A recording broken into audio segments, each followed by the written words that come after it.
तो चलिए अब सेकेंड नंबर क्वेश्चन पे चलते हैं। यहाँ पे कह रहा है in the adjoining figure identify. यहाँ पे एक फिगर दिया गया है। यहाँ पे एडजॉइनिंग मतलब होता है जो फिगर दिया गया है उसके बारे में कह रहा है।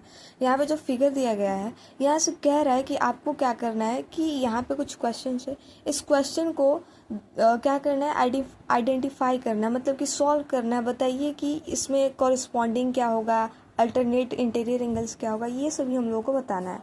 तो सबसे पहले इतना तो हम लोगों को पता है कि कॉरस्पॉन्डिंग एंगल होता क्या है। तो हम लोगों को पता है जब पैरेलल लाइन जो होती है, पैरेलल लाइन को कोई ट्रांसवर्सल काटती है तो जो ये वाला जो ऊपर का एंगल होगा वो जो नीचे वाला एंगल है उसके क्या हो जाएगा, कॉरस्पॉन्डिंग हो जाएगा। मतलब एंगल 4 किसका हो जाएगा, एंगल 8 के कॉरस्पॉन्डिंग होगा। सेम वैसे ही क्या हो जाएगा, एंगल 3 एंगल 7 के होगा, एंगल 1 एंगल 5 का होगा, एंगल 2 एंगल 6 के होगा। तो ये हम लोगों को क्या है, कॉरस्पॉन्डिंग एंगल है। देन यहाँ पे हम फर्स्ट का आंसर लिख दिए हैं एंड आप खुद से भी इसे कर लीजिएगा।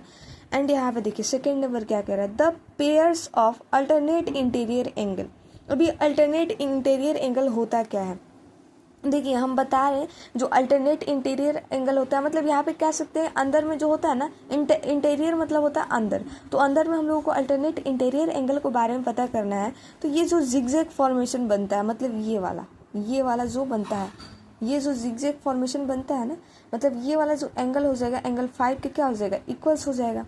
ठीक है ना, यही होता है क्या, अल्टरनेट इंटीरियर एंगल। तो 3 जो होगा वो क्या है, 5 के अल्टरनेट इंटीरियर एंगल्स कहला जाएगा और 8 जो होगा 2 का हो जाएगा। ठीक है ना, अंदर वाला जो मतलब जिगजैग फॉर्मेशन में होता है, जेड की तरह जो बनता है, उधर से एक उल्टा जेड बनेगा, इधर से सीधा। ठीक है, तो ये होता है जिगजैग फॉर्मेशन। देन यहाँ पे इसका भी आंसर है। यहाँ पे देखिए the pairs of interiors angle on the same side of the transversal. यहाँ पे कह रहा है कि पेयर्स ऑफ इंटीरियर एंगल मतलब कि इंटीरियर एंगल का पेयर्स हमको बताना है जो कि क्या हो, सेम साइड हो। कहाँ, तो ट्रांसवर्सल के मतलब सेम साइड। तो ट्रांसवर्सल के सेम साइड मतलब इंटीरियर मतलब होता है अंदर। तो अंदर में जो ट्रांसवर्सल के सेम साइड एंगल वो कौन कौन से हैं, तो एंगल 3 एंगल 8 ये एक हो जाएगा, फिर एंगल 2 एंड एंगल 5 हो जाएगा।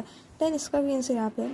अब फिर पूछ रहा है द वर्टिकली अपोजिट एंगल। अब हम लोगों को वर्टिकली अपोजिट एंगल पता करना है। तो इसमें हम लोगों को पता है वर्टिकली अपोजिट एंगल होता क्या है।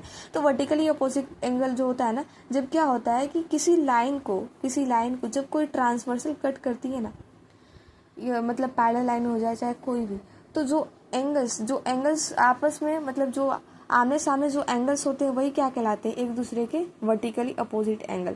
अर्थात यहाँ पे अब ये नहीं कहना है कि एंगल 4 3 के सामने है तो हम लोग ये मतलब एंगल 4 3 का वर्टिकली अपोजिट होगा, नहीं, ये इसका एडजेसेंट हो सकता है और ये भी इसका एडजेसेंट हो सकता है। हमको वो एंगल पता करना है जो इसका एडजेसेंट नहीं हो सकता है किसी कीमत पे। तो एंगल 4 का एडजेसेंट कौन नहीं हो सकता है, एंगल 2। मतलब ये जस्ट इसके सामने वाला, इसके जस्ट सामने वाला, ना कि इसके नीचे वाला।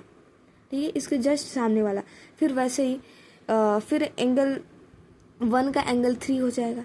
सेम नीचे ऐसे ही करना है, एंगल 3 का एंगल 5, एंगल 8 का एंगल 6, एंगल 5 का एंगल 7। ये क्या होता है, ये एक दूसरे के वर्टिकली अपोजिट होंगे। देन यहाँ पे इसका आंसर दे दिया गया है।